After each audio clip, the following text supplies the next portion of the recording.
গুৰুজনাৰ জন্মোৎসৱ উপলক্ষে মই এটি বৰগীত গাবলৈ লৈছোঁ। ৰাগ গৌৰী তাল কৰিতাল।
মাধৱদেৱৰ এই কথা শুনি খং উঠে আৰু শংকৰদেৱৰ ওচৰলৈ গৈ পৰিৱেশন কৰিব যোৱা বৰগীতভাগ মহাপুৰুষ শ্ৰী শ্ৰী মাধৱদেৱৰ দ্বাৰা বিৰচিত ৰাগ বেলুৱাত তাল ৰূপক তাল।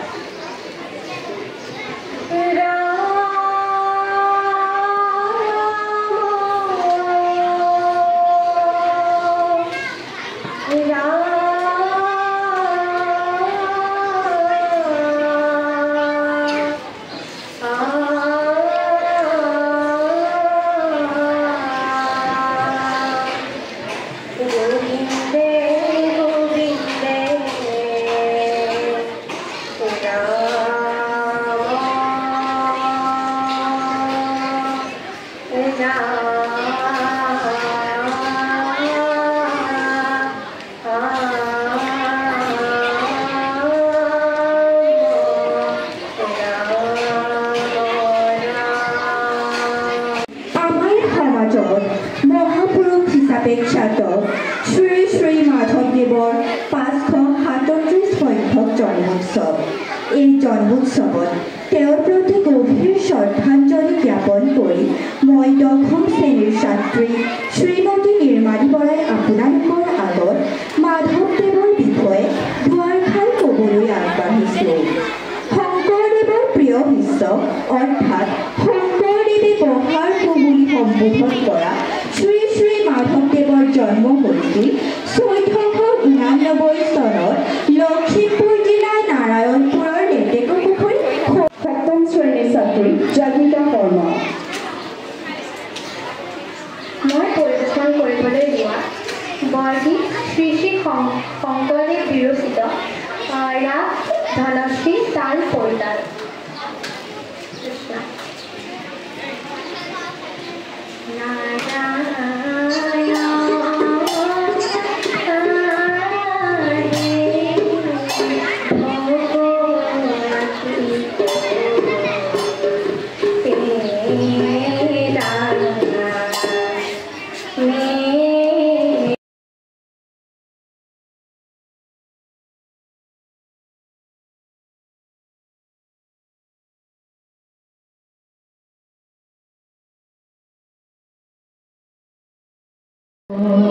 सृष्टि स्थिति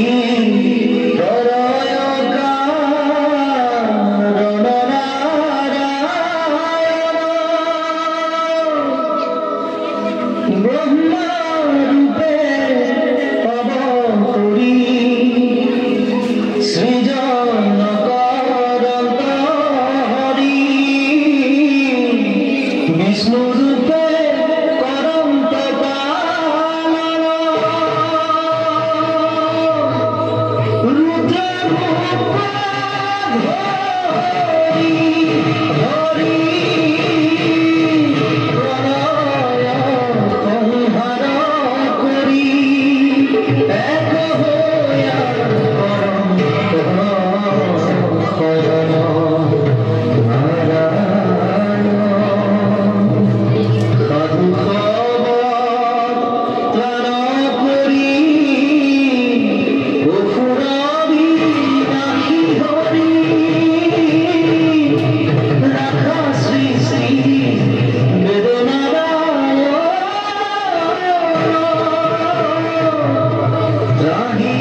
সুৰকাৰ তথা অসমৰ মাৰ্ক্সবাদী আন্দোলনৰ লগত জড়িত অসমৰ সংস্কৃতি জগতৰ এখন চিনাকি মুখ শ্ৰীযুত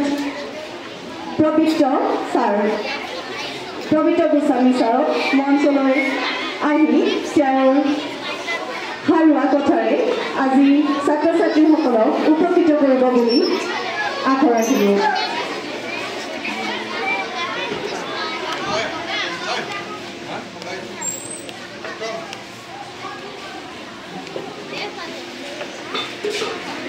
মৰমৰ মইনাহঁত,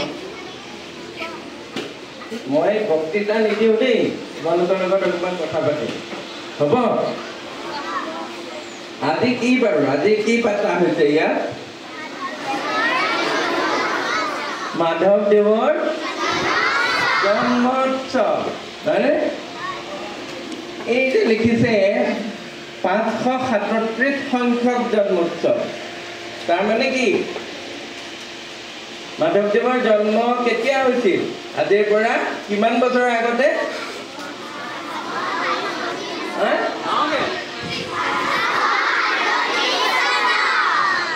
537 বছৰৰ আগতেই জন্ম হৈছিল, নহয়নে? সেইকাৰণে ইয়াত লিখা হৈছে যে 537 সংখ্যক জন্মোৎসৱ। ঠিক আছে, মাধৱদেৱনো কোন আছিলে? কোন আছিলে? তোমালোকে কি ক'বা? মাধৱদেৱ কোন আছিলে? মহাপুৰুষ। কেলেনো মহাপুৰুষ বুলি কয় তেওঁ? মহাপুৰুষ শব্দটোৰ অৰ্থ কি? মহাপুৰুষ মানে কি? পুৰুষ মানে কি? পুৰুষ শব্দটোৱে কি বুজায়? পুৰুষ মানে মতা মানুহ। ঠিক কৈছা, পুৰুষ মানে মতা মানুহ, মানে মানুহ। আৰু মহা শব্দটোৱে কি বুজায়? মহাপুৰুষ মানে বৰ ডাঙৰ মানুহ, নহয়নে? মহান, মহান শব্দটো পাইছা তোমালোকে? মহান পুৰুষ, মহাপুৰুষ মানে বৰ ডাঙৰ মানুহ বুলি কোৱা হয় তেওঁ। কি কাৰণে? আৰু তেওঁৰ লগতে অকল আমি মহাপুৰুষ বুলি ক'লেই হ'বনে? মাধৱদেৱ কোন আছিল বুলি যদি কোনোবাই সোধে, মাধৱদেৱ এজন মহাপুৰুষ আছিল বুলি ক'লেই হ'বনে? নহ'ব। আৰু কি ক'ব লাগিব? মাধৱদেৱ কোন আছিল বুলি ক'লে আমি কি বুলি ক'ম?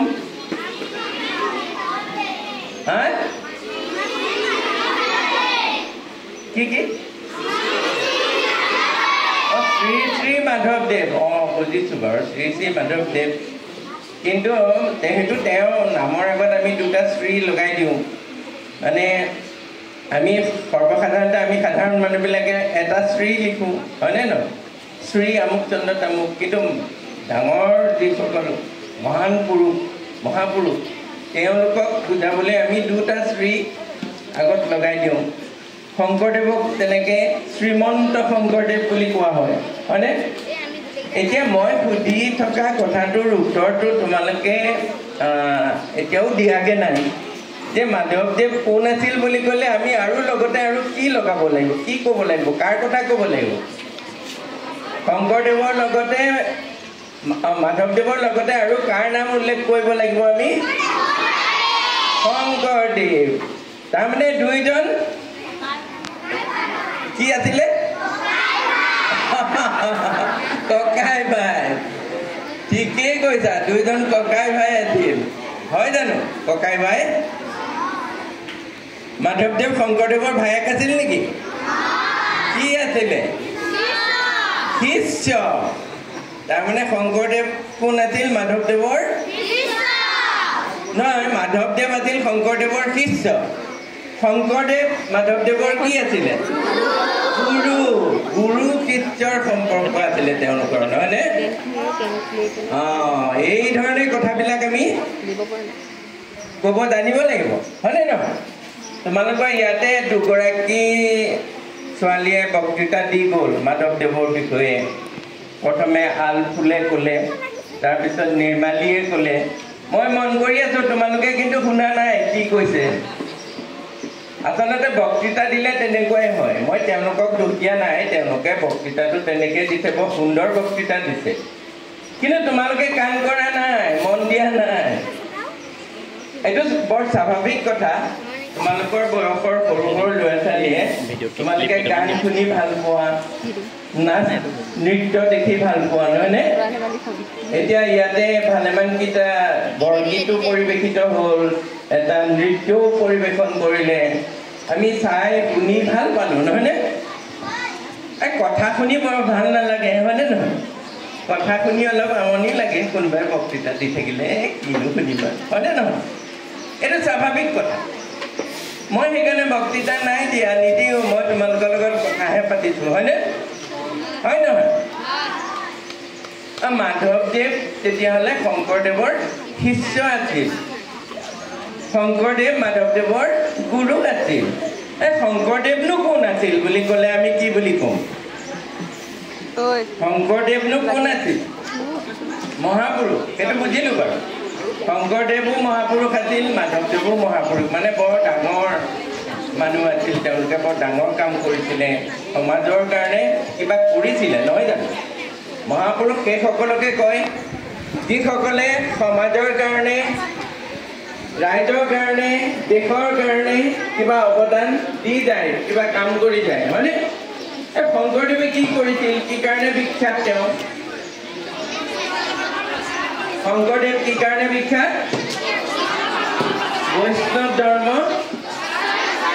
প্ৰচাৰ কৰিছিলে হয়নে অসমত শংকৰদেৱে বৈষ্ণৱ ধৰ্ম প্ৰচাৰ কৰিছিলে অকল বৈষ্ণৱ ধৰ্ম প্ৰচাৰেই কৰিছিলে নে আৰু কিবা কৰিছিলে অকল ধৰ্ম প্ৰচাৰেই কৰিছিলে নে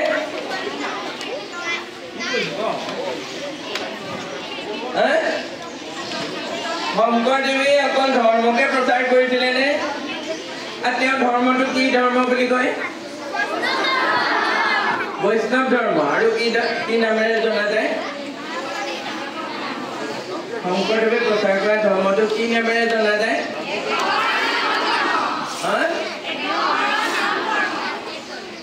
নাম ধৰ্ম এক শৰণ নাম ধৰ্ম এক শৰণ নাম ধৰ্ম এক শৰণৰ অৰ্থটো কি এক শৰণ নাম ধৰ্ম বুলি কয় শংকৰদেৱে প্ৰচাৰ কৰা ধৰ্মটো হয়নে এক শৰণ মানে এক শৰণ কি কাৰণে কয় কেৱল কি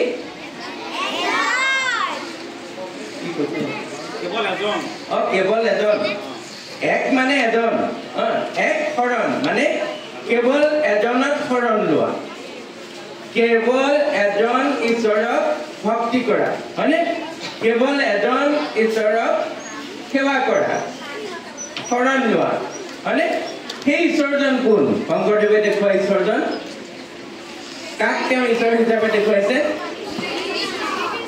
কৃষ্ণ কৃষ্ণ ঠিকেই কৃষ্ণক তেওঁ ঈশ্বৰ হিচাপে দেখুৱাই কৈছিল যে এজনেই ঈশ্বৰ আছে জগতত তেওঁই সৰ্বে সৰ্বা আমি তেওঁকে সেৱা কৰিব লাগে তেওঁকে পুজিব লাগে হয়নে নহয় কিন্তু শংকৰদেৱে যিটো ধৰ্ম আচৰণৰ ধৰ্ম চৰ্চাৰ যিটো পদ্ধতি আমাক দিলে সেইটো কি পদ্ধতি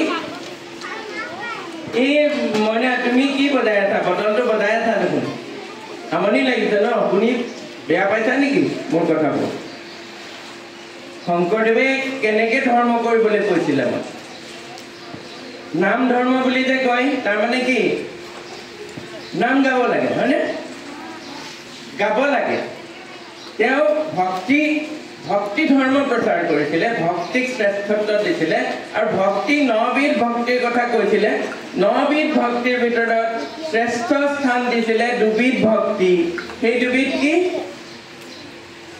৯বিধ ভক্তিৰ ভিতৰত ২ ধৰণৰ ভক্তিক শ্ৰেষ্ঠ বুলি কৈছিলে সেই ২বিধ কি তোমালোকে ডাঙৰবিলাকে কোৱাচোন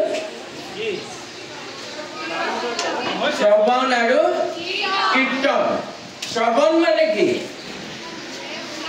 শুনা শ্ৰৱণ কৰা মানে শুনা কীৰ্তন কৰা মানে গোৱা গোৱা আৰু শুনা তেওঁ তাৰমানে আমাক গান গাবলৈ কৈছিলে তোমালোকে গোৱা নাম গোৱা আৰু শুনা ঈশ্বৰৰ নাম গোৱা আৰু শুনা সেইটো কৰিলে তোমালোকৰ ভক্তি কৰা হ'ব আৰু বিশেষ জটিল কাম কৰিবলৈ তেওঁ কোৱা নাছিলে এই পূজা পাতল কৰি বলি চলি দি এই জাক জমক এনে অনুষ্ঠান পাতিবলৈ তেওঁ আমাক কোৱা নাছিলে হয়নে তেওঁ কৈছিলে যে তোমালোক নামঘৰত বহা তাত তোমালোকে নাম গুণ গোৱা আৰু নাম গুণ গাবলৈ তেওঁলোক শংকৰদেৱে মাধৱদেৱে আমাক কেনেকুৱা বস্তু গীত দি কৈছিলে নাম গাওঁতে আমি কি গাওঁ নাম গোৱা ক্ৰমটো কেনেকুৱা আমি প্ৰথমে কি গাওঁ নাম প্ৰসংগৰ প্ৰথমে কি গাব লাগে কি গায় তোমালোকে দেখিছা নহয় গাঁৱত নামঘৰত নাম গাওঁতে ভকতসকল বহি নাম গাওঁতে প্ৰথম কি গায়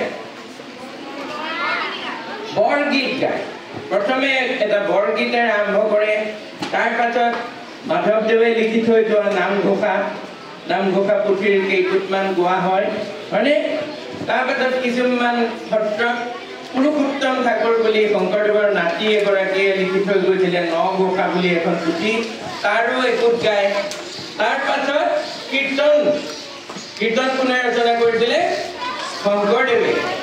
শংকৰদেৱৰ কীৰ্তন পুথিৰ পৰা কীৰ্তন এক অধ্যায় বা 2 অধ্যায় গোৱা হয় এই যে বৰগীতৰ পৰা আৰম্ভ কৰি কীৰ্তনলৈকে এই গোৱা সুৰবিলাক তোমালোকে আচলতে মই ভাবিছোঁ তোমালোকে বহুত আচল সুৰবোৰ শুনিবলৈকে পোৱা নাই যিবোৰ গুৰু দুজনে আমাক দি থৈ গৈছিলে শংকৰ মাধৱে সেই সুৰবিলাক বৰ উচ্চাংগ সংগীতৰ সুৰ ৰাগ দিছিলে বৰগীতত ৰাগ আছে হয়নে ৰাগ আছে তাল আছে সেই ৰাগ সংগীত বৰগীত মানে লোকসংগীত নহয় লোকগীত নহয় বৰগীতত ৰাগ আছে ৰাগত বৰগীত গোৱা হয় আৰু বিভিন্ন তালত গোৱা হয় প্ৰসংগ কৰোঁতে তেনেদৰে কীৰ্তনৰ যিবোৰ সুৰ ঘোষাৰ যিখিনি সুৰ প্ৰসংগীয়া সুৰ তাতো ৰাগ আছে যদিও ৰাগ উল্লেখ কৰি থৈ যোৱা নাই সেই সুৰবিলাকো কিন্তু শাস্ত্ৰীয় ৰাগৰ সুৰ মই এতিয়া তোমালোকক সুধিব খুজিছোঁ যে যদি শংকৰদেৱৰ উদ্দেশ্যটো কেৱল ধৰ্ম প্ৰচাৰেই আছিল তেতিয়াহ'লে তেওঁ ইমান কষ্ট কিয় কৰিব লাগিছিল ৰাগ সৃষ্টি কৰি ৰাগ সংগীত সৃষ্টি কৰি এই শংকৰ আজিৰ পৰা মন কৰাচোন 500 বছৰতকৈ আগৰ দিনৰ কথা সেই সময়ত অসমীয়া সমাজখনত আমাৰ মানুহবিলাক বেছিভাগ অশিক্ষিতে আছিল শিক্ষা দীক্ষা নাছিল নিৰক্ষৰ আছিল আখৰে চিনি নাপাইছিল সেই তেনেকুৱা মানুহবিলাকক গোটাই পিটাই নামঘৰত বহুৱাই লৈ তেওঁ ৰাগ শিকাইছিল তাল শিকাইছিল আৰু ৰাগ তাল এনে গায়ন বায়ন তোমালোকে দেখিছা ভাওনা আৰম্ভ যিখিনি গায়ন বায়ন বজায় বহা কাহিনী উঠা কাহিনী ন ধেমালি বৰ ধেমালি সৰু ধেমালি ৰাগ ধেমালি এনেকৈ কতবোৰ বাজনা কত ভৰিমান বিভিন্ন খোজ কাটল দি গায়ন বায়নসকলে কেনেদৰে গায় সেইবোৰ কোনে শিকাইছিল আমাক এই গায়ন বায়ন ৰাগ তাল এইবোৰ কোনে শিকাইছিল শংকৰদেৱে আৰু মাধৱদেৱে কেলে শিকাবলগীয়া হৈছিল কেৱল ধৰ্ম প্ৰচাৰ কৰিবলৈতো একো দৰকাৰ নহ'লহেঁতেন নহয়নে অকল যদি ধৰ্মটো প্ৰচাৰ কৰা একশৰণ হৰিনাম ধৰ্ম প্ৰচাৰ কৰাই যদি তেওঁলোকৰ উদ্দেশ্য হ'লহেঁতেন তেতিয়াহ'লে ইমান ৰাগ তাল গায়ন বায়ন ভাওনা যাত্ৰা অতবোৰ সাংস্কৃতিক সম্পদ তেওঁলোকে সৃষ্টি নকৰিও পাৰিলেহেঁতেন সহজ সৰলভাৱে গাঁৱলীয়া সুৰত লোকগীতৰ সুৰত যদি তেওঁ কিছুমান কথা মানুহৰ মাজত গাই বাই শুনালেহেঁতেন বেছি মানুহে আকৰ্ষিত হ'লেহেঁতেন নহ'লেহেঁতেন নে কাৰণ আমি লোকগীত এটা শুনি বেছি ভাল পাওঁ পাওঁনে নাপাওঁ বিহু শুনি আমি বেছি ভাল পাওঁ নাপাওঁনে ঢোল বজালে পেঁপা বজালে আমাৰ গাত পিৰপিৰণি উঠেনে? আমি বৰ ভাল পাওঁ যেতিয়া ঢোলৰ মাতটো শুনো, যেতিয়া পেঁপাৰ মাতটো শুনো। আমি বৰ ভাল পাওঁ যেতিয়া কোনোবাই বিহুনাম এটা গায়, কোনোবাই লোকগীত এটা গায়। কেলে? কাৰণ এইবিলাক স্বাভাৱিকভাৱে লোকজীৱনত সাধাৰণ মানুহে নিজেই সৃষ্টি কৰা বস্তু।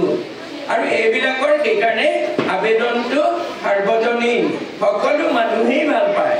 পৃথিৱীৰ যিকোনো ভাষাৰ লোকগীত এটা, লোকবাদ্য এটা বাজিলে গালে আমি ভাষাটো নুবুজিলেও আমি আনন্দ পাওঁ। কাৰণ সেই ধৰণৰ লোকসৃষ্টিবিলাকে মানুহৰ এই দেহটোক, আমাৰ মনটোক আকৰ্ষণ কৰে, আমাৰ মনটোক উতলা কৰি পেলায়।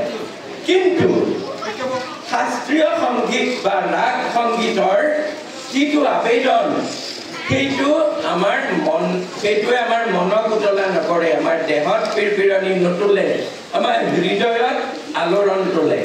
আৰু গুৰুজনে বিচাৰিছিল কি যে অসমীয়া মানুহবোৰ এই লোক সংস্কৃতিৰ পৰ্যায়তে নাথাকক, তেওঁলোকে উন্নত সংস্কৃতিৰ সোৱাদ পাওক, তেওঁলোকৰ ৰুচিবোধৰ সলনি হওক, তেওঁলোক এটা উন্নত জাতিলৈ তেওঁলোকৰ উত্তৰণ ঘটক। সেই উদ্দেশ্যে তেওঁ ৰাগ সংগীত সৃষ্টি কৰি ৰাগ তাল, গায়ন বায়ন, ভাওনা যাত্ৰা এইবিলাক আমাক শিকাই থৈ গৈছিল। কম কষ্ট কৰিছিলেনে মনত তোমালোকে ভাবি চোৱাচোন বাৰু। আজিৰ পৰা 500 বছৰতকৈ আগৰ সময়ৰ কথা। তেতিয়া অসমীয়া মানুহবিলাকক মই আগতে কৈ আহিছোঁ যে বেছিভাগেই নিৰক্ষৰ আছিল। সেই মানুহবিলাকক গোটাই পিটাই এনেহেন ৰাগ সংগীত, এনেহেন ভাওনা যাত্ৰা, গায়ন বায়ন এইবিলাক শিকাওঁতে গুৰুজনাই কম কষ্ট কৰিবলগীয়া হৈছিলেনে বাৰু? হয়নে? ইমানখিনি কষ্ট কেৱল ধৰ্ম প্ৰচাৰৰ কাৰণে কৰাৰ কোনো দৰকাৰ নাছিল। তেওঁ সেইকাৰণে আমি ক'ব লাগিব যে শংকৰ গুৰুক কেৱল ধৰ্ম প্ৰচাৰক বুলি ক'লে, মাধৱদেৱক কেৱল শংকৰদেৱৰ শিষ্য বুলি ক'লে শেষ নহয় কথা। আমি এই দুজন মহাপুৰুষৰ ওচৰত অসমীয়া জাতিটো চিৰঋণী। তেওঁলোকে আমাক কি দি থৈ যোৱা নাই? ভাষা দিলে, সাহিত্য দিলে, গীত মাত নৃত্য দিলে, ভাওনা যাত্ৰা, এনেহেন উচ্চ স্তৰৰ সংস্কৃতি আমাক দি থৈ গ'ল। গতিকে অসমীয়া জাতিটো শংকৰদেৱ আৰু মাধৱদেৱৰ প্ৰতি চিৰঋণী হৈ থকা উচিত। আমি তেওঁলোকৰ ঋণ কোনোদিন খুজিব নোৱাৰোঁ। কিন্তু এটা কথা দেখি শুনি মই বৰ দুখ পাওঁ নিজে ব্যক্তিগতভাৱে, যে গুৰু দুজনাই ইমান কষ্ট কৰি সেই তাহানিখনতে এনেহেন শাস্ত্ৰীয় ৰাগ তাল, নৃত্য, গীত, ভাওনা আমাক শিকাই বুজাই পৰিণত কৰি থৈ গ'ল। অসমৰ গাঁৱলীয়া নিৰক্ষৰ হালোৱা হজুৱাইও বৰগীতৰ ৰাগ টানিব পৰা অৱস্থা এটা কৰি থৈ গ'ল। সংস্কৃতৰ শ্লোক মাতি ভাওনাত প্ৰৱেশ কৰিব পৰা অৱস্থা এটা সৃষ্টি কৰি থৈ গ'ল। কিন্তু আজি আমি কি কৰিছোঁ হওক, আজি আমি তেওঁলোকৰ সেই অমূল্য অৱদানখিনিৰ প্ৰকৃত মূল্যায়ন কৰিব নাজানি আমি অপভ্ৰংশ কৰি, বিজতৰীয়া কৰি বৰগীতেই বোলা, ৰাগ তালেই বোলা, প্ৰসংগীয়া নামৰ সুৰেই বোলা আমি লোকসংগীতৰ পৰ্যায়লৈ নমাই লৈ আনিছোঁ।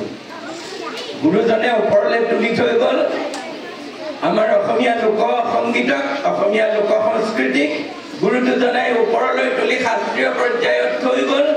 মানুহৰ ৰুচিবোধক, অসমীয়া মানুহৰ সাধাৰণ হালোৱা হজুৱাৰ ৰুচিবোধক ওপৰলৈ তুলি থৈ গ'ল।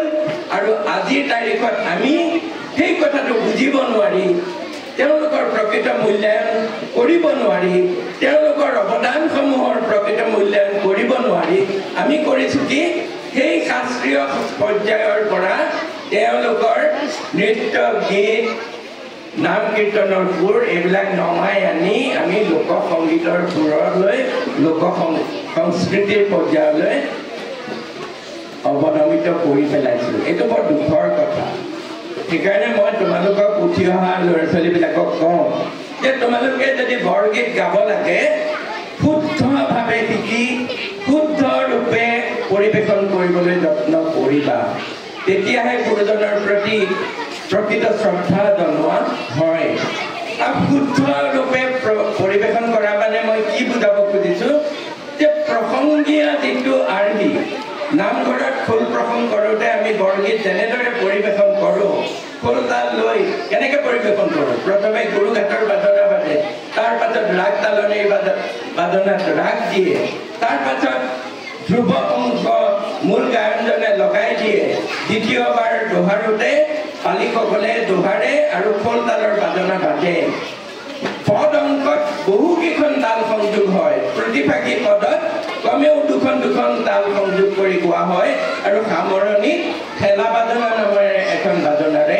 সামৰা হয় এইটো যিটো বৰগীত গায়নৰ প্ৰসংগীয়া আৰ্হি এইটো তোমালোকে যদি বৰগীত শিকিবলৈ মন আছে এইটো তোমালোকে কষ্ট কৰি আয়ত্ত কৰিব লাগিব জনা মানুহৰ ওচৰত শিক্ষা গ্ৰহণ কৰিব লাগিব দ্বিতীয়তে আজিকালি এই প্ৰসংগীয়া নামৰ সুৰবিলাকো বিধতৰীয়া হৈছে লোকগীতৰ সুৰলৈ পৰ্যবেক্ষিত হৈছে এই দিহা নামৰ জনপ্ৰিয়তাই ইয়াত অৰিহণা যোগাইছে দিহা নামটো এটা লোক সংগীতৰ সুৰত গোৱা এটা লোক সংস্কৃতিৰ উপাদান বুলিয়েই ক'ব লাগিব প্ৰসংগীয়া সুৰ দিহা নামৰ সুৰ আজিকালি একাকাৰ হৈ গুচি গৈছে এইটো দুখৰ কথা আৰু তোমালোকে মূল প্ৰসংগীয়া সুৰ নাম কীৰ্তনৰ প্ৰসংগীয়া সুৰ শুনিবলৈ হ'লে সত্ৰলৈ যাব লাগিব সকলো সত্ৰতো শুনিবলৈ নাপাবা কিন্তু আমি আমাৰ সত্ৰত ধৰি ৰাখিছোঁ মই ব্যক্তিগতভাৱে কিছু প্ৰচেষ্টা অব্যাহত ৰাখিছোঁ বৰগীতৰ প্ৰসংগীয়া আৰ্হিটো মানুহক শিকাবলৈ বুজাবলৈ অকণমান যত্ন কৰি ৰাখিছোঁ ইউটিউবতো মোৰ চেনেলত তোমালোকে ইচ্ছা কৰিলে শুনিব পাৰিবা প্ৰসংগীয়া আৰ্হিৰ বৰগীতনো কেনেকুৱা মোৰ এটা ইউটিউব চেনেল আছে তাত তোমালোকে গৈ শুনিব পাৰিবা আজি এটা বৰগীত যে আৰম্ভ কৰিছিলে আধাতে সামৰি দিব লগা হ'ল সেইটো মই গোৱা বৰগীত সেইটো কল্যাণ ৰাগৰ উদ্ধৱ বন্ধু মধুপুৰী ৰহল মুৰাৰো সেইটো মোৰ ইউটিউব চেনেলত আছে মই বিশ্বজ্যোতি শৰ্মাক কৈছোঁ তোমালোকৰ ছাৰ যে মোৰ বৰগীতকেইটা তোমালোকৰ এছেম্বলিত বজাব পাৰে তেওঁ কৈছে যে ৰাতিপুৱা সদায় আমাৰ বৰগীত বজোৱাৰ নিয়ম আছে তেতিয়াহ'লে মোৰ প্ৰসংগীয়া আৰ্হিৰ বৰগীতকেইটা যদি বজায় তেতিয়াহ'লে তোমালোকে তাৰ পৰা এটা ধাৰণা কৰিব পাৰিবা যে প্ৰসংগীয়া গায়নশৈলী বৰগীতৰ কেনেকৈ আচলতে বৰগীত গাব লাগে এইখিনি মই নিজৰ প্ৰচাৰ কৰা নিচিনা হৈছে বেয়া নাপাবা এইটো মই এটা বৃহত্তৰ স্বাৰ্থতহে কৈছোঁ যে বৰগীত শিকিব লাগিলে শুদ্ধ ৰূপত শিকা দেই বাৰু আমি আৰু বেছি দীঘলীয়া কৰিব খোজা নাই তোমালোকে বাকী মাধৱদেৱৰ বিষয়ে কিতাপে পত্ৰ পঢ়িবলৈ পাবা বহুত কথা আছে বহুত আমোদজনক কথা আছে ইতিমধ্যে তোমালোকৰ নিৰ্মালী আৰু আলফুলে কথাখিনি কৈ গ'ল তোমালোকে নুশুনিলা ঠিকেই নহওক তোমালোকে কিতাপে পত্ৰ পঢ়িবলৈ পাবা সেইখিনি পঢ়িবা আৰু এই গুৰু দুজনাই আমাৰ অসমীয়া জাতিলৈ অসমীয়া ভাষা সাহিত্য সংস্কৃতিলৈ যিখিনি অৱদান আগবঢ়াই থৈ গ'ল সেইখিনি গুৰুত্ব উপলব্ধি কৰি তেওঁলোকৰ প্ৰকৃত মূল্যায়ন কৰিবলৈ তোমালোক যদি আগবাঢ়ি আহা তেতিয়াহ'লেহে আচলতে এই গুৰু দুজনাৰ প্ৰতি আমাৰ প্ৰকৃত শ্ৰদ্ধা জনোৱা হ'ব মই আৰু দীঘলীয়া নকৰোঁ এইখিনিকে কৈ ইমান সময় মোৰ এই কথাকেইটা তোমালোকে ধৈৰ্য ধৰি শুনাৰ বাবে সকলোলৈকে ধন্যবাদ জনাই মই সামৰণি মাৰিছোঁ